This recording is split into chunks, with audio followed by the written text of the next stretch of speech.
Hey guys, this is Wendell Catlett, man. This is Leverage Your Life. You know, I'm doing this podcast again. We had it going last year. This podcast is about leveraging your life, teaching you guys how to leverage your life. I always bring somebody in great that's leverage their life, build their business. They got their health right. You know, I met this guy years ago in the fire department. I used to be a firefighter, like all you guys know. Met this guy years ago. He came up to the firehouse. He don't know this story, but he came up to the firehouse. This guy, they said I had a little bit more time than him on the job. There was like this young guy. They said this older guy, older rookie or something like that, had a couple years on, and I'm expecting a rookie, but I'm expecting to be like a real rookie, like you're gonna do whatever you tell him to do. But this guy came in with some aggression, Like he probably is a few years older than me, but he was like he's my big brother, and I'm looking at him like, dude, I'm the technician, I'm the man right here. This is my shift. Once you follow everything that I do. But you know what? That was early in the day. Throughout the day, him and I started to connect, and I really started to like this guy. This guy had a lot of knowledge back then, and he got a lot of knowledge now. And I'm still excited. I'm still soaking it in. Even before we started this started this show, he was dropping dimes, man. So I was excited to get him going. His name is Jonathan Tate. He is the owner, the CEO, the founder of Food on the Stove, man. John, just give everybody a wave, man. Hey, how y'all doing today, man? Thank you for having me too, bro. I appreciate it. Absolutely, man. So Jonathan, man, we're gonna jump right into it, man. Like I said, I met you in the fire department. You inspire me. You still inspire me. I see you all the time on social media, man. If you can, man, just give me a little bit of background about yourself. As you said, Jonathan Tate, 40 years old, Washington, D.C. native. Husband of Precious Tate, father of Genesis and Judah Tate. Genesis, my daughter, 7 years old. My son Judah, 3 years old. Family man, follower of Christ, a believer, and man, just doing out here what I'm called to do. Good, man, good. So let's touch that a little bit. So you said 40 years old, grew up in D.C., man. I grew up in D.C. myself. You know, this is a D.C. podcast. I love my city, man. More fire to be exact. Look, I always tell people all the time, man, I got go-go in my blood, man. Because I meet so many people that's transplants, man. They say they from D.C. One time I was hanging out. Dude was telling me, he said, man, I said, man, it's packed. This is crazy, man. He said, well, this DC for you, man. I said, oh, yeah. He said, like you ain't yeah, he said, I said, how long you been, man? He said, about 2 years, man. I said, really? I've been here all my life. I ain't know DC was like this, man. Question. But anyway, DC native, man. So you growing up, Ward 5. Just tell me a little bit, whatever you can give me about your background growing up. And then how, I know we talked about you started the fire department. So how you grew up and what made you get into the fire department? Man, I grew up, I was fortunate, man. I grew up in a 2-parent household. My mother and father was there. Unlike a lot of my friends I grew up with, so I was very fortunate. A lot of my friends looked up and admired the family structure that we had. So I was blessed coming up to have my mother and father in a home. My father was a fire chief in D.C., retired as a deputy fire chief in D.C., so I was afforded a lot of opportunities in my youth, afforded a lot of things in my youth, my brother and I. So I was grateful for that, you know what I mean? But my father passed away when I was 15 years old, so I've experienced a very vital portion of my life without my father and just being there with my mother. But growing up, playing basketball all my life, like any other typical kid in D.C., you play sports. You hang outside all day. It's not like staying in the house playing video games all day, man. My father and my mother was like, man, go outside and don't come back in unless you plan on staying there. So sound like my family. Same exact story. Really fostered a lot of relationships in the community, man. And like I said, grew up playing basketball all the way up until high school, man. Graduated from Woodrow Wilson High School in 2000. That's good, man. That's awesome, man. So yeah, we pretty much had the same story, man. Same thing too. Even with the father, my father died when I was 14, man. So pretty much the same story. We grew up in the neighborhoods and played sports just like anybody else. So your father, he was a deputy fire chief. Did that influence you become a firefighter? Yeah, it did, because I grew up around the fire service. One of the things that most of the things that influenced me was that, to be honest, what he was able to do for our family. He was in the fire service from 1956 to 1989. That was at a time where it was hard for a lot of black men to find jobs. Like he used to always say, in terms of career, it was either police officer, firefighter, or postal worker. Before that, he was working in a bakery and driving a cab. So the lifestyle he was able to provide for us really came through the fire service. So that influenced my decision. Being 30 years old when I joined the fire service, looking for an opportunity to be able to provide for my family and be the man that my father was to me, to my kids. So I didn't have kids at the time, but forward thinking, I wanted to be able to provide for my family. So I decided to join the fire service because that's one of the few things that I knew about. Yeah, man. And that's, you know what, I can keep saying the same thing. That was exactly the same way for me, man. I think we was taught that in our city, those were the few jobs that really kept. And I want to add Metro too. I think Metro was one of the things too that told us that we need to, you know, those are security jobs, safe jobs. And it is true, man. You know, and the people that know me, that I'm really like building something now to educate people in our city and our community now that there are other ways. I mean, security is great, and I think security is what you need, but I think we also need to start taking leaps, you know, leaps of faith and trusting our gut, because it's like something our gut is actually something that's inner, that's telling us it's real, you know. It's real. Everything else, the security is something that we just made up in our head. I don't want to beat a dead horse or beat that point to the ground, man, but I think that we got to start taking leaps. But how you do that is start educating yourself, you know, and like I was telling you before we started this podcast. Speaking of your Facebook page, man, like I said, you really inspire me, man. You really inspire me. I'm looking at it, I said, this guy right here, man, you know, he's in the firehouse. He found something that he's passionate about, you know, and he's moving, and I'm looking at it. But what you really inspire me about is the way that you're a family man. That to me, I think love is the most important thing in this world, man. And I think without family, you know, we won't be grounded, man. And I think that family, I mean, of course, you know, our higher power is first, but if we're grounded with family through our higher power, then we're unstoppable, man. So I see the love that you had with your family, like your wife. Talk about your wife. I see you talk about your kids, man. Just tell me a little bit, man. Just touch a little bit on how they inspire you, man. Man, they inspire me in a great deal, a great way, man. Every morning I get up and I look at them and they give me something to fight for. Right. You know what I mean? They give me something. I feel like God has given them to me to be, to motivate me to be a provider, to be the man that He's called me to be. So I got a beautiful wife who has been extremely supportive. Who even to this day, man, I've run everything past her with food on the stove, and she's actually helped me build this thing in more ways than one, just giving me the motivation that I need. My daughter, man, she's been a great help. I joke on her all the time, but I like that, yeah. On Facebook, but she's in tune with what I'm in tune with. That's good, man. And she's really a daddy's girl, so when I talk about food on the stove or anything else that I'm doing, she wants to help and she wants to be involved in it. And that's great because I see my business and the calling that I have extending far beyond my life, and I want not that to be their calling, but them to treat it as something that they grew up with, almost like a brother or a sister.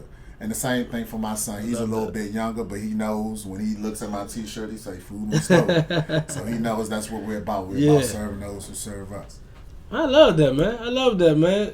That's awesome, man. So it makes me think about, like, you know how we, for example, I had someone tell me that they wanted to do homeschooling for their child, and I think that homeschooling is great. You know what I mean? It can help educate your child. But I told her that I think that they need to be in. You know, we here for the social aspect, but I think that we learn by seeing others.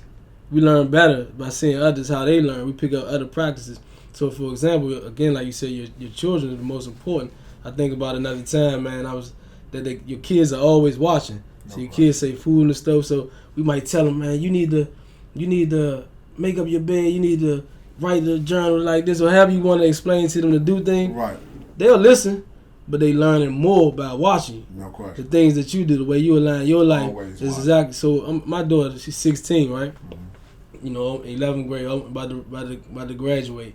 You know, 1 or 2 more years. So So at this point, she's old, and I'm thinking like she ain't paying me no attention no more, man. She always in her room, don't never want to hang out with dad no more, man.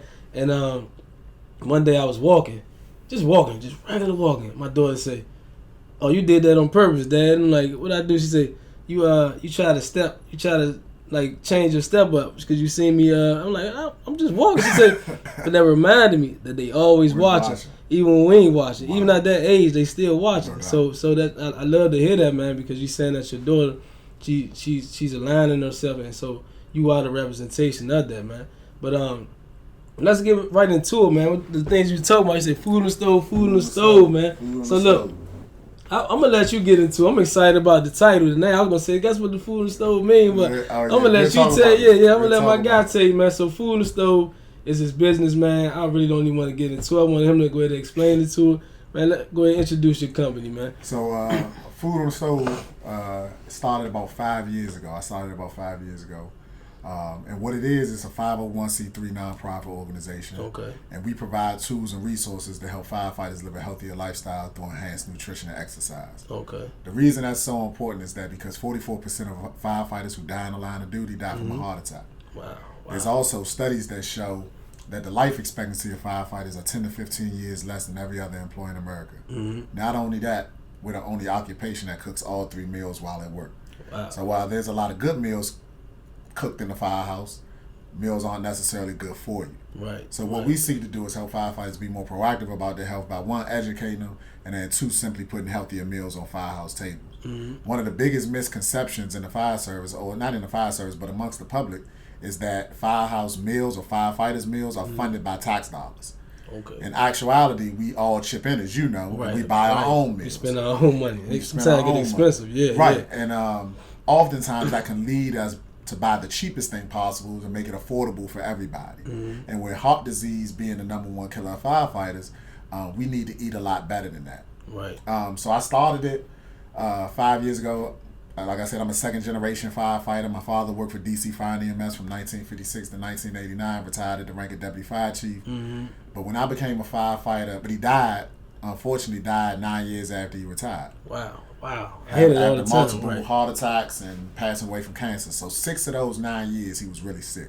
Wow. So when I became a firefighter 10 years ago and I saw how we were eating in the firehouse, I said, okay, this is why my father was so sick. So I wanted to do something to change that and to help firefighters. So I started Food on the Stove, which is a double entendre. It's the number 1 way to structure fires start due to food being left on the stove unattended. Right. As an old technician, a former technician, you heard that more than enough times. So I used to hear the officer say, "Oh, it's just food on the stove," over the radio. And I said, you know what?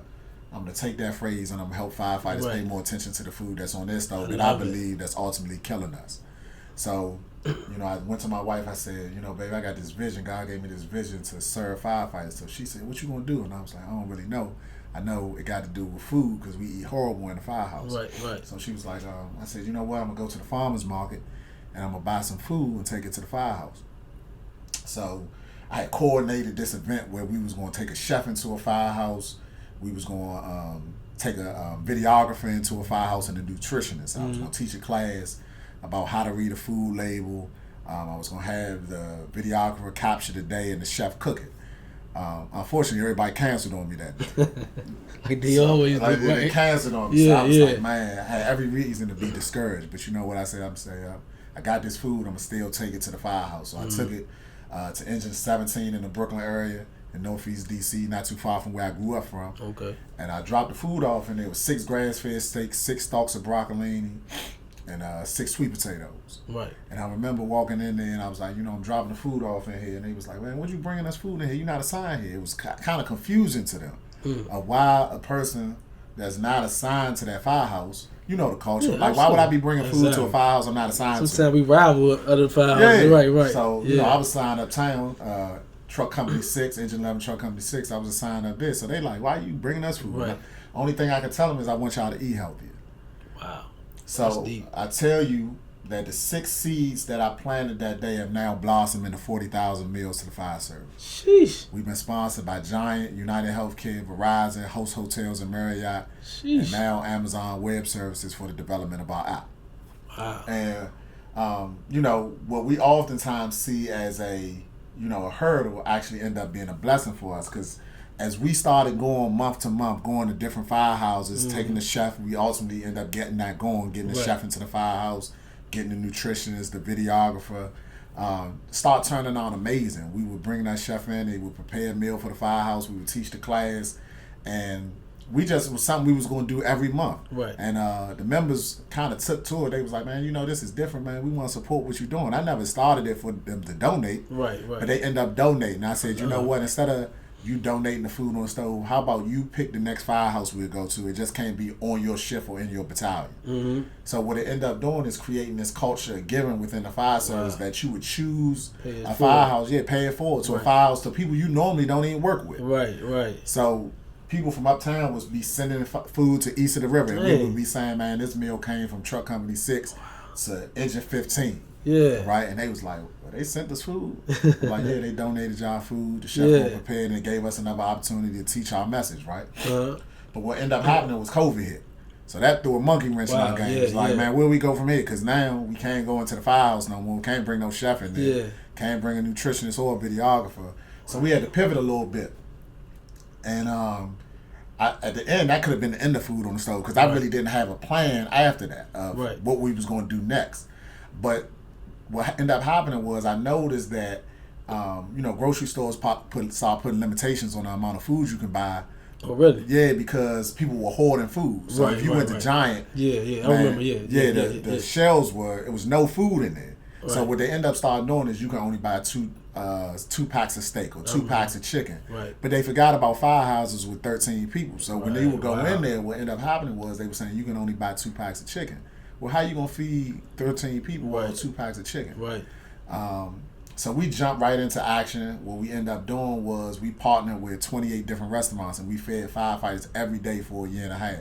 Sheesh. At that moment, it wasn't really about our health and wellness message. It was about meeting the immediate need. Right. Of the firefighters and the EMS personnel. So we partnered with, like I said, the 28 restaurants, everybody from Ruth Chris to Chick-fil-A. Man. Ruth Chris donated 400 steaks to us. Man, Chick-fil-A, really? 400 chicken sandwiches. Impressive. Yeah. And I think people are more willing to listen to your message when they know you actually care about them. So we wasn't coming in there saying, hey, do this and do that. When they saw that we were willing to put our message to the side for their immediate need, they were more willing to listen to our health message. And that was important to us. So now we have created this app to kind of scale our business to ultimately go across the country and serve those who serve us and put healthier meals on firehouse tables. Wow.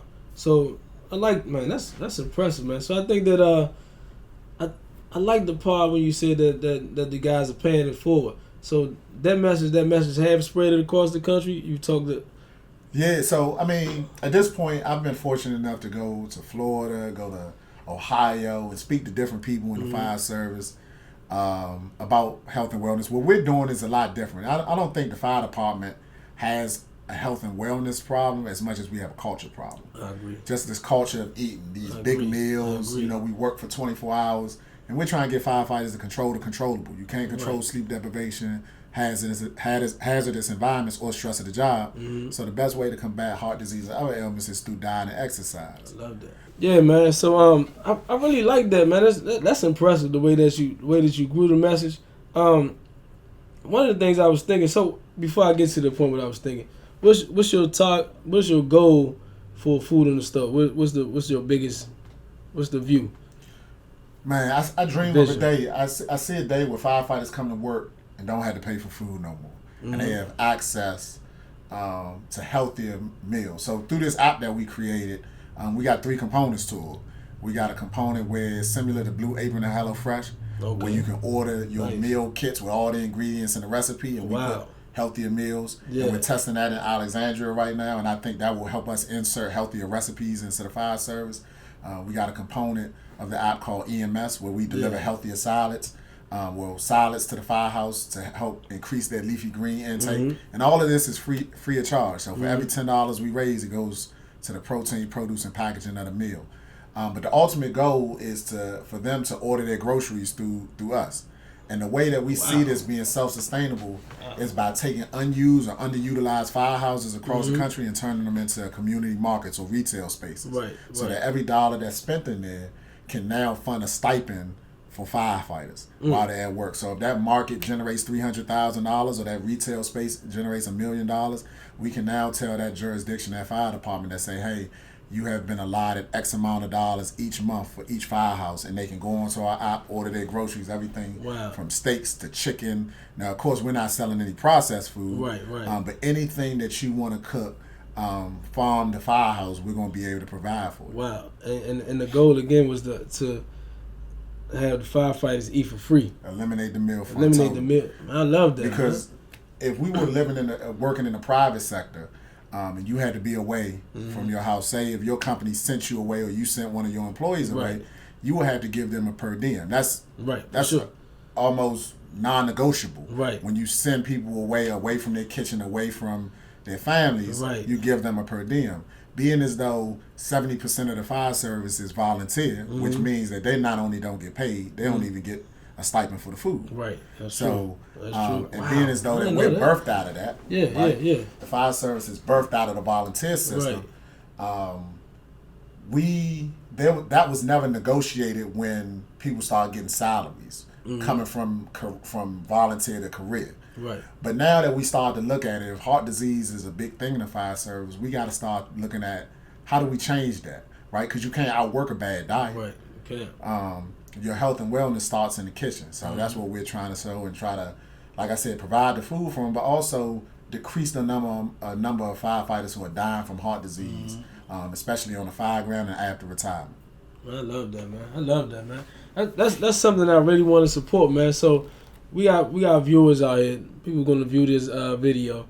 What would you want for them to? How can people like? Because I'm sure this is so inspiring. How can people like myself and anybody that's watching help you with your services? Well, the first thing is monetary donations, right?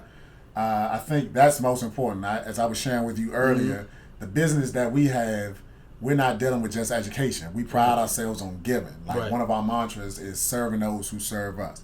So we don't go into any firehouse empty-handed. So food costs. And if you know, inflation is going through the roof. Absolutely, man. We're paying double the amount as when we started. Right. We started at a certain point. Now the inflation of food, we're paying double of what we paid, and we want to continue to feed firefighters.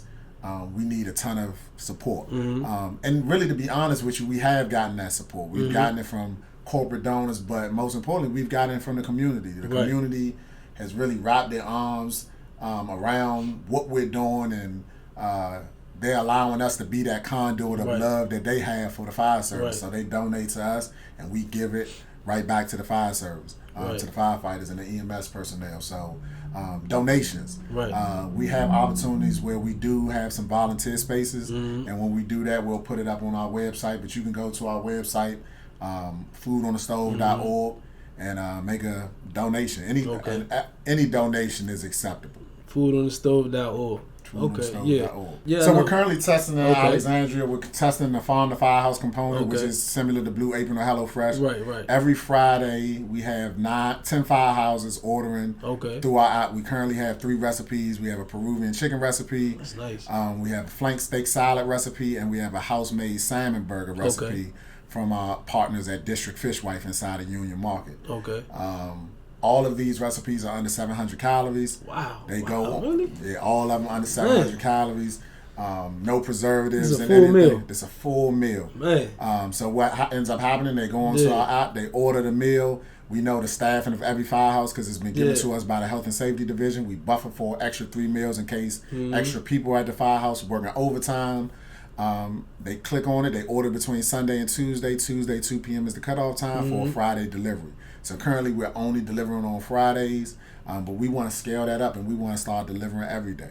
But that's going to take a lot of resources. So hopefully the federal government and the city government will see what we're doing and get behind us. And because I think it's long overdue that we serve those who serve us.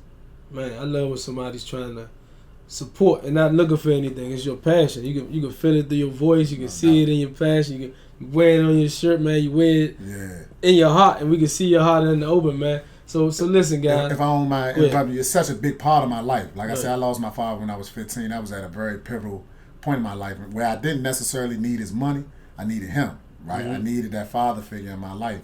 And when we talked about security, it's funny that you say, you know what I mean, you do have to find other ways to invest, because what ended up happening in my story was my father passed away with 80%. When you retire, you get 80% of your pension, right? And he was a deputy fire chief, which left us supposedly with very good money. Right. But when you pass away, this is what they don't tell you: your pension gets cut in half for your spouse.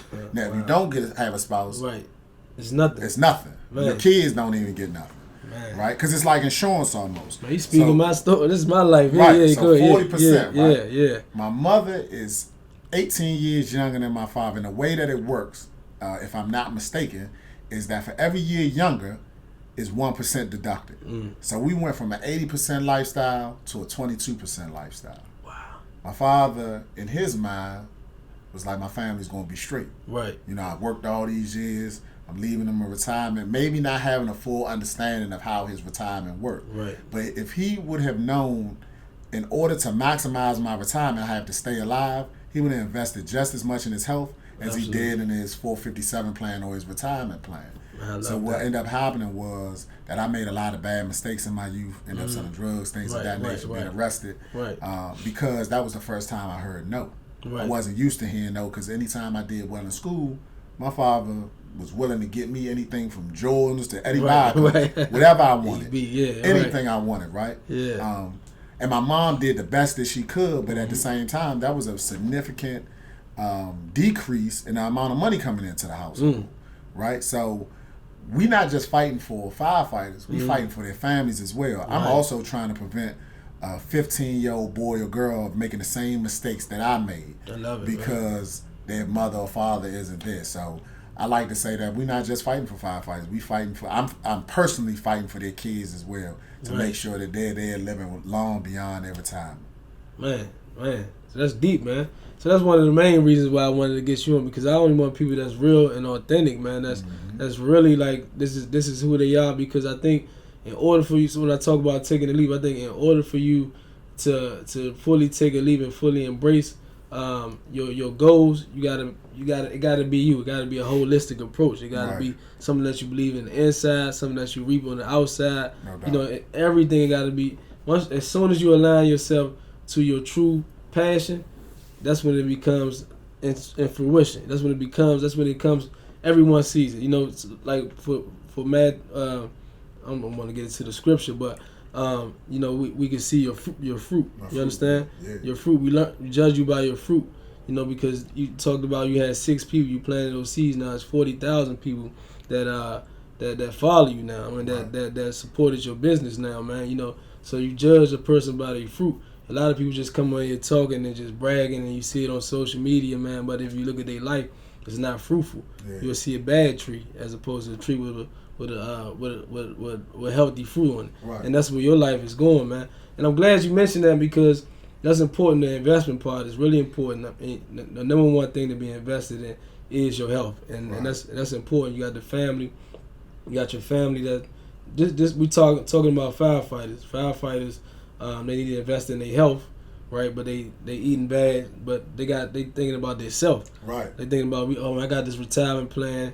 The fire department give them a little bit of benefit, so I'm taking care of them. I retire, pass on to my wife, but it don't pass on to the kids, right?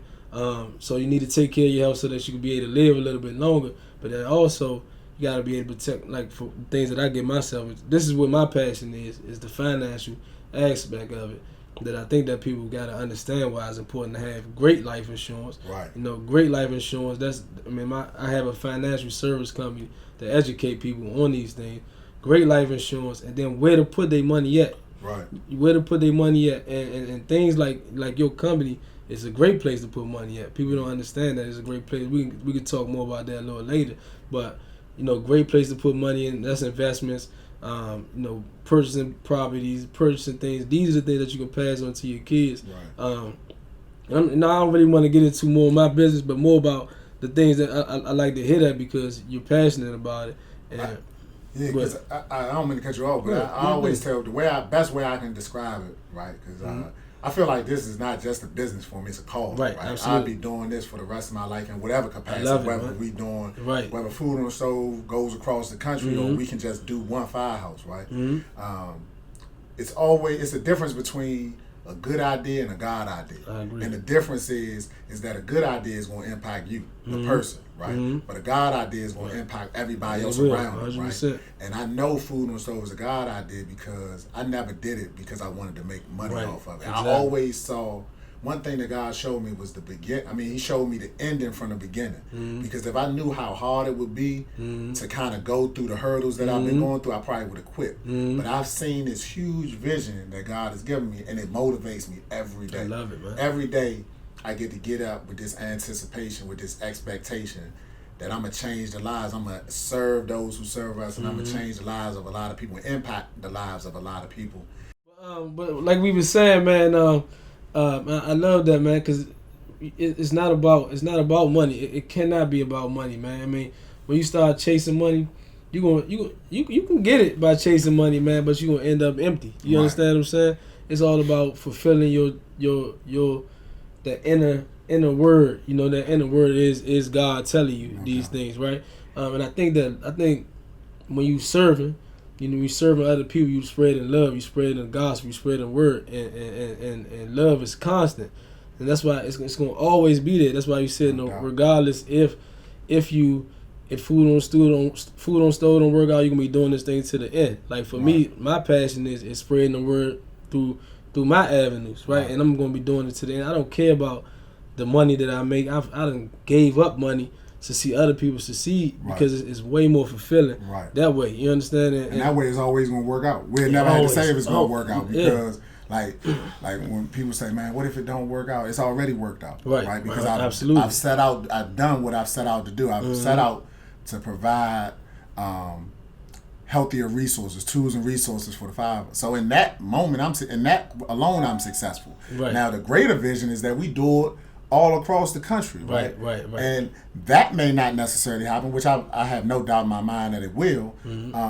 But in any capacity, we're doing what we're called to do, and that's in your case to educate people about financial literacy. In my case, is to serve firefighters and provide tools and resources to help them live healthier. Right, I agree. So with you that. Can't fail. Yeah, you can't. Impossible.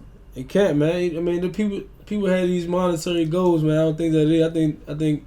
We put here to be servants. That's the reason why we get monetary returns when we work, because working is a servant, right? Right. So when you look at it, that you want to be a servant first, you have a servant approach. I want to give. You're gonna be fulfilled. It's no way in the world you're gonna be fulfilled because it's gonna be all love. All I hear about when I hear Jonathan Tate. He's a good man. That's a great man. That's a good man. That's a great man. And I know you probably hear that about me because I hear it from other people.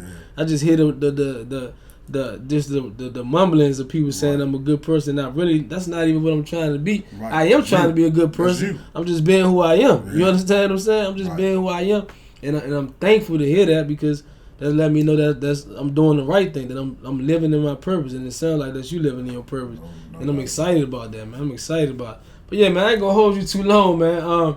But listen, guys, this Jonathan Tate, man. Me and this guy can talk all day. We got on the phone one day and then talk for hours, man. So, and I plan on talking many more times with this guy. But please, foodonthestove.com, right? Foodonthestove.org. You can follow us on Instagram, Food on the Stove DC. Twitter, Food on the Stove _ Facebook, Food on the Stove. Okay.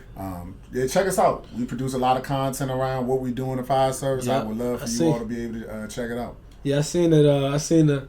You had to pull the van up at the what was that? You had the ladders. They had the ladders on. I know we used to do that all the time. It was recently, like a couple weeks ago or something, right? So we were at the 9/11 memorial race. Yeah, okay. So just sharing the information, telling people what we do for Food on the Stove. We were offered the opportunity to set up a booth there, so I was grateful for that. It was the police fire, I think a police and fire 5K. Okay, nice, man, nice. Man, this guy believe in this passion, man. You guys, I know it's no way that you can watch this video and not be inspired. So please check him out. If you guys got any questions about how to help him out, give me a call. slide in my DM. You guys got it. If not, it's going to be at the bottom of the screen. His information will be at the bottom of the screen. Any questions about financial, obviously just hit me up. And then we'll just talk soon, man. Thanks a lot. Again, this is my podcast. Talk to you guys later.